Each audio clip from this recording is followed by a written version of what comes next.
పారిశ్రామిక వాడ పాశమైలారు పారిశ్రామిక వాడలో సిగాచి ఫార్మా అనే కెమికల్స్ ప్రొడక్షన్ ఫ్యాక్టరీలో ఒక బ్లాస్ట్ జరిగింది. ఇది 9:28 నుంచి 9:35 మధ్యలో జరిగిందండి.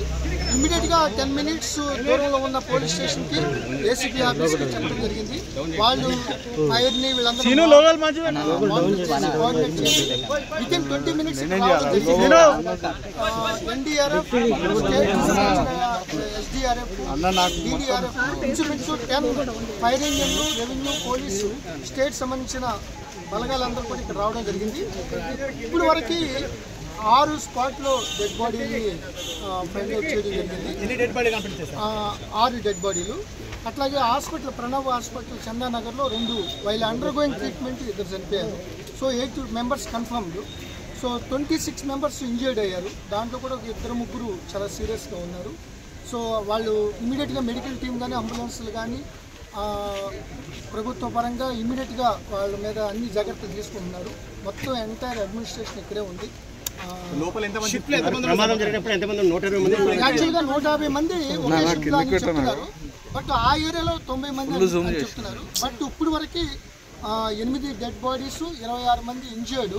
ఇంకొక చిన్న బ్లాక్ ఏదైతే రియాక్టర్ దగ్గర ఉన్న ఆ ప్రెషర్కి ఎయిర్ హ్యాండ్లింగ్ దాంట్లో ఏదైతే ప్రమాదం జరిగిందో దాని పక్కన ఇంకా దట్ ఫైరింగ్ ఇంకా అది నడుస్తుందా అంటే ఇంకా అది సెగలు వస్తున్నాయి. సో ఈ యొక్క ఎన్డీఆర్ఎఫ్, ఎస్డీఆర్ఎఫ్, డీడీఆర్ఎఫ్ కంటిన్యూస్గా ఆపడానికి ప్రయత్నిస్తారు. అది అయితే కానీ మనకి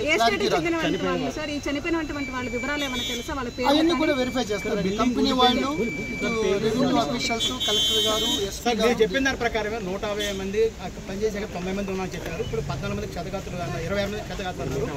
మిగతా వాళ్ళ పరిస్థితి ఎవరు కనపడుతుంది? కొంతమంది ఈ యొక్క యాక్చువల్గా ఈ వైబ్రేషన్కి ఈ ఏదైతే ఈ విస్ఫోటన జరిగినప్పుడు ఆల్మోస్ట్ పాశమైలారు ఎంటర్ ఒక 5-6 కిలోమీటర్స్ వరకు ఈ వైబ్రేషన్ కంగారు పడ్డారు.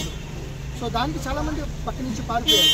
సో మాకు ఇప్పుడు వరకు ఉన్న దాంట్లో ఇంకొక వేర్ హౌసింగ్ పక్కన ఒక 10 మెంబర్స్ ఉన్నారు అన్నట్టుగా వాళ్ళు చెప్తున్నారు కంపెనీ వాళ్ళు. అదంతా కూడా ఇమీడియట్గా అదంతా ఫైర్ ఆగిపోయిన తర్వాత కానీ అవన్నీ